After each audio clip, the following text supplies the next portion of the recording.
सद्गुरू काय सांगितलं, रोज सकाळी 10 मिनिटं विठ्ठलाचं नाव घ्यायचं. बघा, विठ्ठल मंत्र म्हणजे साधं सोपं नाव नाही.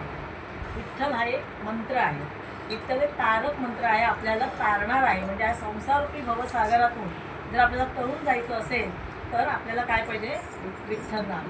चला तर ऐकूया हे गीत. विठ्ठल विठ्ठल मंत्र म्हणा मुखाने, संसाराची गाडी चला ओढ सोड.